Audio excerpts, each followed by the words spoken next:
है ना। तो ओके, हेलो गाइस, हम लोग स्टार्ट कर रहे हैं वापस पर्स, अरे यार, पर्स का पार्ट नंबर 6 का सेकंड पार्ट। फर्स्ट पार्ट में हमने कर लिया था माइट तक, ठीक है। मे माइट पूरे हो चुके हैं। यहाँ पर हमको मस्ट से स्टार्ट करना है। किससे स्टार्ट करना है? Must say. तो चलो मस्ट देखते हैं मस्ट में क्या क्या है। वो मैं आपको बुक दिखा दिखा के वीडियो कर रही थी, बट ना वो वाली वीडियो थोड़ी रोटेटेड आ रही थी, तो इसलिए मैंने फिर वापस सोचा कि मैं ऐसे ही बना दूँगी आप लोगों के लिए, है ना। तो हम देखते हैं मस्ट में क्या क्या है। Wait, okay.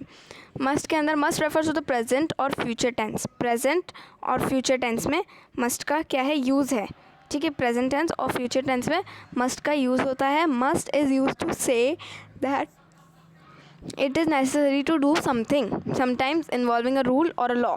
मस्ट के लिए आपको दो चीज़ें ध्यान रखनी है कि एक तो रूल के लिए मस्ट यूज़ किया जाता है, दूसरा लॉ के लिए मस्ट यूज़ किया जाता है, ठीक है। तो कोई चीज़ जो नेसेसरी है करने के लिए वो मस्ट के अंदर आ जाती है। और पास्ट और ये प्रेजेंट और ये फ्यूचर की तो बात मैंने आपको बता ही दी है। Okay, now it is use to donate certainly और strong believe. Certainty, donate certainty और strong believe. All that exist in the world must perish one day. तो एक स्ट्रॉन्ग जो बिलीफ होता है ना कि पूरी दुनिया जिसके ऊपर विश्वास करती है, जैसे अगर हम बात करते हैं गॉड की, तो गॉड मस्ट हेल्प, या यू मस्ट प्रे टू, या कुछ भी जो भी है।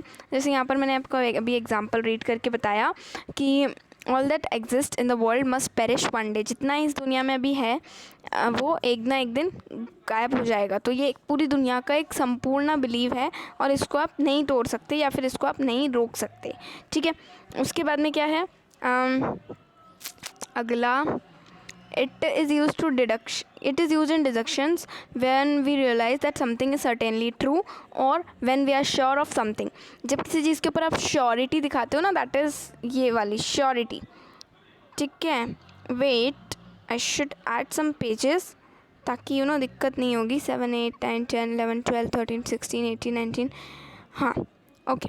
अब हम पीछे पीछे पीछे पीछे पीछे जाके आगे आगे बढ़ाते जाएंगे, है ना, जिससे क्या प्रॉब्लम नहीं होगी बार बार लिखने के लिए, पेज ऐड करने के लिए। ओके, नाउ सो हेयर हमने देखा कि it is used in deductions when we realise that something is certainly true और when we are sure of something. जब हम किसी चीज़ के बारे में श्योर होते हैं, ठीक है, तब हम यूज़ करते हैं मस्ट का। जैसे कि the counsellor must be tired of listening to the complaints of the residents in the area. तो हमें लगता है कि काउंसलर जो है, जो काउंसलर की जो बंदा है, ये थक चुका होगा, ऐसा हमें लगता है। रियलिटी नहीं है बट हमें ऐसा फील होता है। तो इसके बाद में अगली चीज़ क्या आ रही है? अगली चीज़ आ रही है, ये देखो, it is use to donate certainly और स्ट्रॉन्ग बिलीफ हो गया था। It is use in deductions when we realise that something is certainly true और when we are sure of something. It is use to recommend that someone do something because you think it is a good idea, ठीक है। You simply must read this book, we must get together soon for lunch. तो कोई ऐसी चीज़ जो आपको लगता है दूसरे के लिए अच्छी है, तो आप उसको कहते हो यू मस्ट डू इट। तो उसमें ये मस्ट आपका अच्छे से काम आता है, ठीक है। अगला पेज लेते हैं। अगला आता है हमारा ऑट टू। ऑट टू एक मॉडल है, हमको पता है। हमारे अभी तक कितने मॉडल्स हो चुके हैं ये भी तो मैं आपको एक बार क्लियर कर दूं, ठीक है। हमने शुरू किया था विथ शैल, तो शैल, शुड और विल, वुड, फिर can, could, may, might, must, और फिर ये ऑट टू 10th है। 10 नंबर कौन है? ऑट टू, ठीक है। तो ये वाले जो है ना, ये सब पीछे वाली वीडियो में मत सोचो कि ये कहाँ है, बिकॉज वीडियो अभी 4.5 मिनट का ही हुआ है, कहाँ पढ़ा है, तो वो पीछे वाले वीडियो में चला गया है, ठीक है। तो पर्स का 6th पार्ट का फर्स्ट, ओके, सो वो पर्स के 6th के फर्स्ट पार्ट में आप देखो, ठीक है, वहाँ आपको पक्का से दिख जाएंगे, कोई दिक्कत नहीं होगी आपको वहाँ पे देखने में, ओके। तो अभी हम चल रहे हैं 10th पार्ट पे, that is ought to. Ought to का देखते हैं क्या है, चलिए। Ought to refers to present past of future tense ought to जो है प्रेजेंट, पास्ट, फ्यूचर तीनों में ही आपके यूज़ आता है, ठीक है। ought to is used to make a suggestion or to give a advice. It carries it to a sense of more obligation or duty. 4 चीज़ें बता दी मैंने। सजेशन मिलता है ought to का, एडवाइस मिलती है ought to से, सेंस ऑफ मॉरल ऑब्लिगेशन मिलता है, ठीक है। Okay, a sense of obligation. इसके बाद में क्या था, उसके बाद में था ड्यूटी, मॉरल ड्यूटी, या फिर केवल आप इसको ड्यूटी भी लिख सकते हो, मॉरल ड्यूटी। ये सारी चीज़ें इसके अंदर आ जाती हैं ought to के अंदर। और टेंस मैंने आपको बता दी, तीनों टेंस में इसको आप यूज़ कर सकते हो, तो टेंस का आपके यहाँ कोई लफड़ा ही नहीं है, ठीक है। इसमें आप एग्जाम्पल कितने भी ले लो वो आपके ख़त्म ही नहीं होने वाले। ये आपका ख़त्म हो गया, लेकिन यहाँ पे ought to इज़ फिनिश्ड। 4 चीज़ें हैं ought to में, दैट्स इट। अब आगे देखो, ought to के बाद में, और एक सेकेंड, ought to की मैं टेंस लिख भी दूँ, बिकॉज डाउट नहीं रहना चाहिए। Wait, as I have told you, orange colour से बताते हैं क्या था, past, present and future tense, सब में ही किसका यूज़ होता है, वर्ड क्या है हमारे पास, word is OUGHT, ought to, to अलग है और ought अलग है, ठीक है। वापस देखो, OUGHT, ought to, ओके। इसकी स्पेलिंग याद रखनी है आपको। उसके बाद में अगला पेज, नई चीज़, blue colour, and ought to के बाद में है डेयर और नीड, दोनों एक साथ हैं। तो पहले कितने हो गए थे हमारे, एक सेकेंड, 10 हो गए थे। 11th डेयर है और 12th नीड है, 11 और 12 है, ये दोनों ही।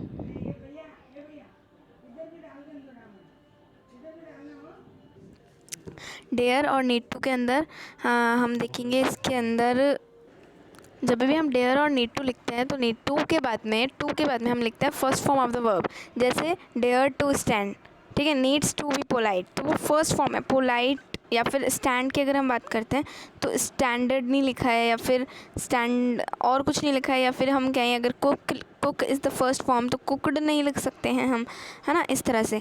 तो वो उसकी फ़र्स्ट फॉर्म लिखते हैं, ये सेकंड या थर्ड फॉर्म नहीं लिखते हैं।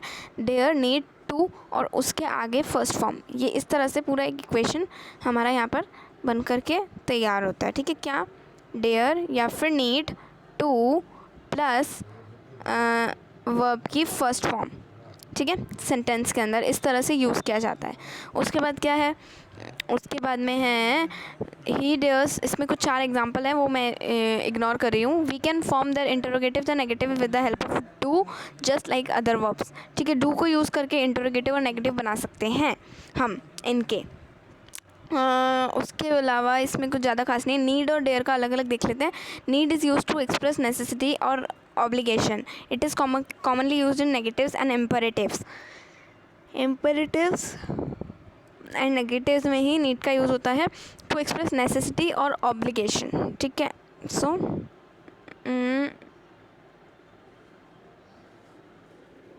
नीड का यूज़ कब होता है, या तो नेसेसिटी, कुछ नेसेसरी है, बहुत बहुत ज़रूरत है, तो वो नेसेसिटी, या फिर कोई obligation.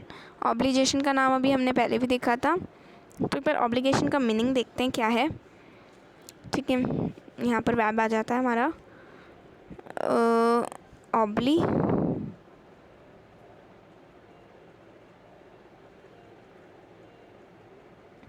the state of having to do something because it is a law or duty or because you have promised। कानूनी बाध्यता या कर्तव्य या वचनबद्धता, ठीक है, ये हो गया। The shop is under no obligation to give you your money back। Okay, ये इसका एक एग्जाम्पल। सो ऑब्लिगेशन यहाँ पर हमने वर्ड देख लिया। नीड का यूज़ इन दोनों में होता है एक तो, और थर्ड नीड का यूज़ होता है नेगेटिव्स और इम्परेटिव्स में ही होता है। इन दोनों के रिगार्डिंग में नेगेटिव और इम्पेरेटिव्स के लिए ही जो है यूज़ होता है, तो वो भी एक अलग कंडीशन है। उसके बाद में नीड का यूज़ एक और तरह से क्या होता है, नीड का यूज़ होता है रिक्वायरमेंट या फिर डिज़ायर के लिए, किसी चीज़ की ज़रूरत हो, या फिर मैंने आपको बताया था नेसेसिटी, या फिर मैंने आपको बताया था ऑब्लिगेशन। तो ये 4 हैं जिनके लिए जो है नीड का यहाँ पर हमारे यूज़ होता है। ठीक है, नीड 1 2 3 एंड 4। ओके, अगला नीड होने के बाद में हम बात करते हैं अगर डेयर की, तो dare means to have the courage और to be brave enough to face something और समवन। ठीक है, इतनी शक्ति कहाँ से है, मतलब जैसे अगर कोई किसी रूम में है, ठीक है, एंड अगर आप उस रूम में जा रहे हैं और अगर आप उस रूम में चले गए हैं तो वो अंदर से बोलेगा how dare you enter this room, तुम्हारी हिम्मत कैसे हुई। तो वो चीज़ है, ठीक है, कि कमरे में आने की तुम्हारी हिम्मत कैसे हुई, वो हम डेयर वर्ड का यहाँ पर यूज़ करते हैं। डेयर की स्पेलिंग बहुत लोग अलग अलग बनाते हैं, बट आई टेल यू कि डेयर की सही स्पेलिंग क्या है। तो इट इज़ विच DARE, ये होती है डेयर की स्पेलिंग। DURE नहीं है, DERE नहीं है। डियर कोई तो इसको डियर ये वाला भी लिखते हैं, कोई DEAR वाला भी लिख देते हैं, तो ये कोई सी भी नहीं है सही वाली। The only and the correct one is DARE।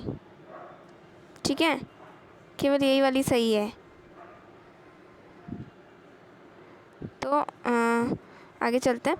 तो उसके बाद में क्या है, जैसे कि India is ready to dare any foreign attack, how dare she say this. Dare can also be use to indicate a challenge. तो पहली चीज़ तो मैंने आपको बताई दी कि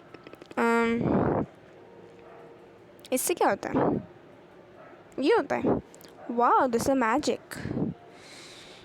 नहीं मिटेगा, अब मिटेगा नहीं। चलो, तो यहाँ पर ओके, डेयर क्या है, डेयर में एक तो मैंने आपको पहले बताया dare means to have courage और टू फेस समथिंग और समवन। उसके बाद में डेयर में क्या है, to indicate a challenge, can also be use. पहले तो हिम्मत वाली चीज़ हो गई कि आपकी हिम्मत कैसे हुई या ऐसा कुछ। दूसरी क्या हो गई, दूसरी हो गई dare can also be use to indicate a challenge. Challenge, अरे यार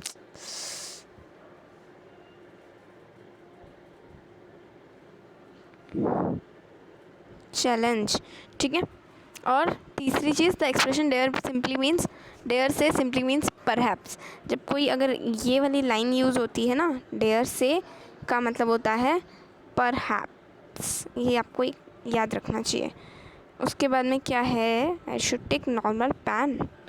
ओके, उसके बाद में बस चैप्टर ख़त्म, कुछ नहीं था चैप्टर में। Chapter is ended, chapter is finished.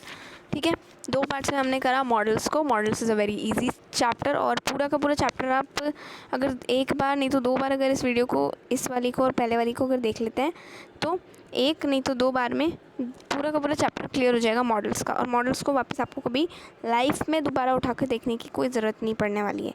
ठीक है, तो sir just watch it, just check it out. And pre revision exam series के बारे में एक बार बता दूँ कि अभी ये सीरीज़ चल रही है हमारे चैनल पर, तो इसका फ़ायदा उठाइए, इसको यूज़ कीजिए, इसको यूटिलाइज़ कीजिए, और जो है एग्ज़ाम में मार्क्स स्कोर कीजिए।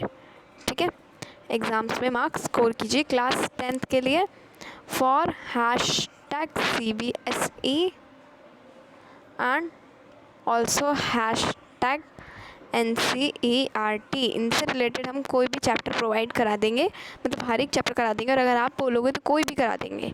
तो आप बताइए, क्लास 10th के लिए ही only, not for other classes, only for class 10th exams के लिए अभी, क्योंकि इनके एग्ज़ाम्स में अभी मेन फोकस है। पूरी दुनिया, मतलब पूरा देश देख रहा है एक तरफ कि भाई इनके एग्ज़ाम्स होंगे कि नहीं होंगे, तो वही हम देख रहे हैं और उसके लिए हम प्लानिंग करा रहे हैं। ठीक है, तो just hope you like it, thank you so much. 15 पे एंड करेंगे वीडियो को, एक रेशियो हो जाएगा, तब तक के पीछे वाले थोड़े से आप देख लीजिए। ठीक है, पार्ट 6 का सेकंड था ये, फर्स्ट वाला पीछे प्रोवाइड कर रखा है, तो उसको भी देखो, फिर सेकंड वाले को देखो, क्योंकि सेकंड नहीं, फर्स्ट नहीं देखोगे तो सेकंड में तो कुछ समझ आएगा नहीं, क्योंकि सेकंड तो मैंने बहुत ही ज़्यादा शॉर्ट में बनाया है ना, इसलिए। Okay, thank you.